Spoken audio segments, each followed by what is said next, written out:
Babalikan natin yan. Nasa ating linya si LTO Assistant Secretary Marcos Lacanilao.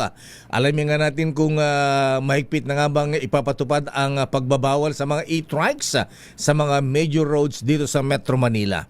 Lalo na ang kahabaan ng EDSA. Sa bagay, wala naman yata e-trikes sa EDSA ha? Asek Marcos Lacanilao, sir. Magandang umaga at Happy New Year, Asek, sir. Magandang umaga po, Kadeo. Magandang umaga po sa lahat ng nanonood at nakikinig sa inyong programa at Happy New Year po. Ayan, kumusta po ang pagsalubong ng New Year at ganun din po ang LTO, Asek? Opo, tuloy-tuloy po ang aming trabaho, Kadeo.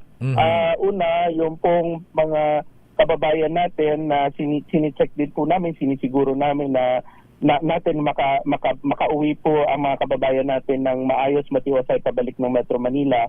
So dahan-dahan na po kasi silang bumabalik ng Metro Manila. Kami naman po, may nakadeploy pa rin kaming mga tao sa South Luzon and North Luzon Expressway para ma-monitor din ho at masiguro po na yung mga sasakyan nila ay nasa maayos at sakta ho yung mga, lalo na ho yung mga public utilities na maiwasan yung mga bumabiyahe po ng mga kolorum at ng mga gumagamit na yung mga nag-Oplan Isnabero. May mga nag-apply pa rin po ba ng special permit? Ngayong inasahan po ang pagdagsa naman ng pasahero galing probinsya. Asek Lacanilao, sir.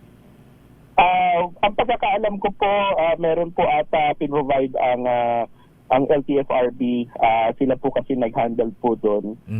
Kami lang po, siniguro po lang namin na talagang itong mga sasakyan na po ito na nasa maayos, kagaya po nung bus na na-aksidente sa Region 4A. Ay, opo. Apparently, kolorum po yun. Naku, patay tayo dyan. Oo.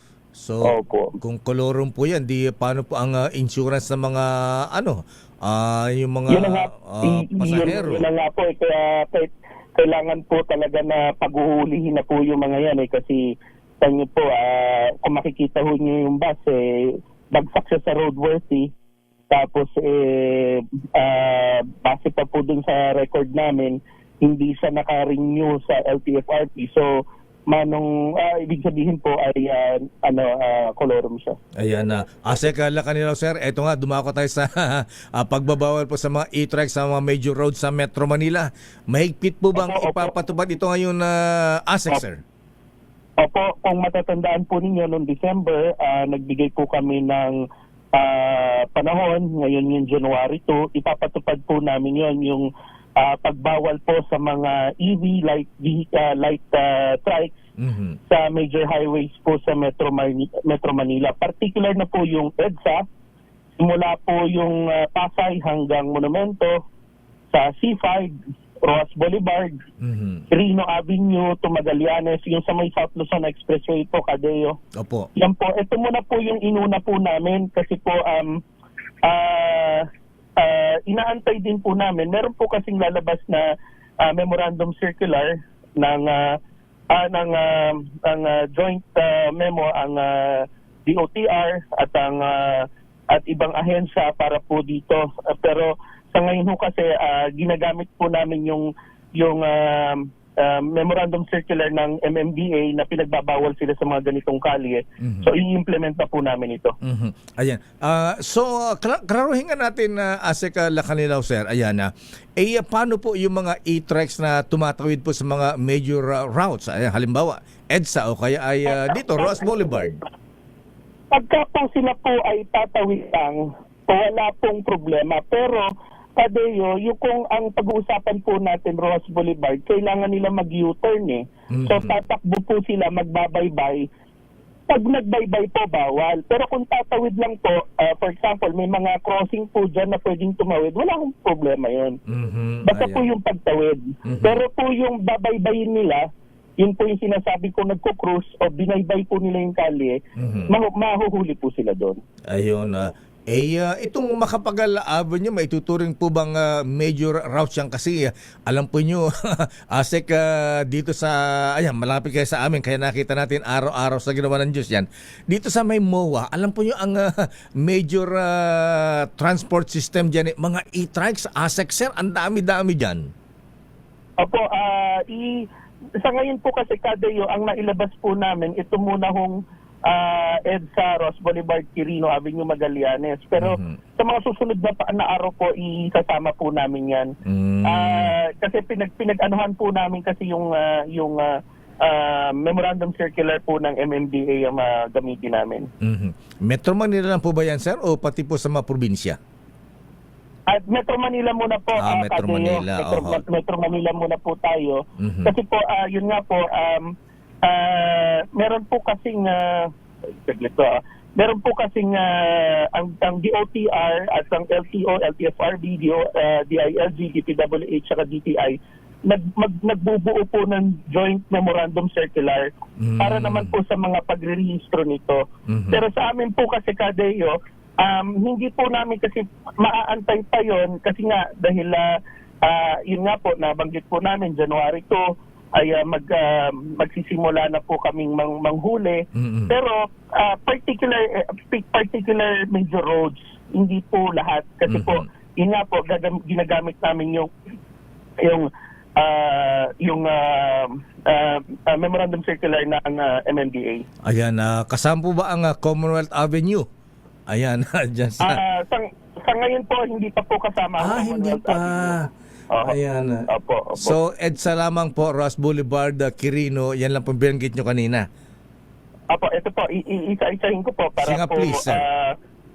Wait po, pasensya na po kasi kaya ko nagmamaneho. Ay, sorry po. Naku, sorry. Opo, ito po, EDSA. Pag sinabi pong EDSA, Pasay hanggang Monumento, kung matatandaan po ninyo, may nag-viral photo na yung e-bike nag-counterflow sa EDSA, nasa gitna pa. So, isa po yun. So, EDSA. Pangalawa po yung C5. Pangatlo po yung Rojas Boulevard. Pang-apat po yung Quirino Avenue to Magallanes, yung sa may South Luzon Expressway. Okay. Ako po kasi personal po ako nakakakita na tumatakbo po dyan sa gitna rin. Opo. So, Commonwealth wala pa. So, sino po ang pwede mahuli sa Kalakanilaw, sir? LTO lamang po ba o pati Metro MMDA? Sa ngayon po kasi, ang sakop ko po yung LTO. So kami po sa LTO ang manghuhuli. Separate naman po ang MMDA, meron din naman po silang ginagawa na panghuhuli dyan. Ayan, wala bang inter-memo or something na pwede rin manghuli ang mga taga-MMDA sa mga lalabag dito, ASEC, sir? Actually, sir, katulong po namin sa talagang MMDA. Nag-usap nga po kami last month ni Chairman Artes. Very supportive po si Chairman Artes sa aming mga programang ito. So kami din naman po. So yung legality ng memorandum circular ng MMDA, yun po yung aming hawak din para po ma-implement po natin kasi Kadeo, sa totoo lang kung i-delay na naman to, wala pong mangyayari Parang mo nga sinasabi paulit-ulit kita nyo naman po nung Pasko tumakbo yung e-trike sa gitna ng EDSA, counterflow pa. So maliwanag po talaga na nagiging sanhi po talaga ng mga aksidente. Sana maunawaan po ng mga kababayan natin yan. Ayan.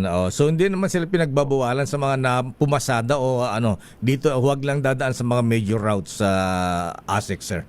Oo po, marami naman po silang pwedeng daanan. Yun naman po sa mga pumapasada, siguraduhin po nilang may papeles sila kagaya sa LGU o sa LTFRB kasi kapag natsempohan din po namin sila na wala silang papel dyan at sila ay namamasada, pwede rin po namin silang hulihin. Ayan, dahil siyempre kung walang papel yan, siyempre walang lisensya, kolorum, wala po insurance yan. Opo.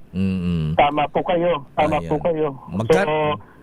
Yun po yung isa. Pero sa ngayon po, sana maunawaan ng mga kababayan natin, inuna po na namin itong major roads.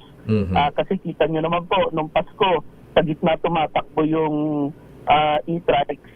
So, kailangan na po talaga natin i-implement. Magkano ulit ang multa, fine na ASEC Lacanilaw, sir? Sa mga violators? Ilalabas po namin, sir. Hindi ko lang po kabisado, sir. Sorry, ako po ay nagmamaneho. Naku, sorry. Kaya tumabi muna po ako para sa ko po kasi nasa isang telepono ko po. Okay, sir. ASEC Lacanilaw, sir. Maraming salamat po sa inyong paliwanag. Thank you and good morning. Happy New Year. Maraming salamat po, Kadeo. Happy New Year po sa lahat. Thank you very much, sir.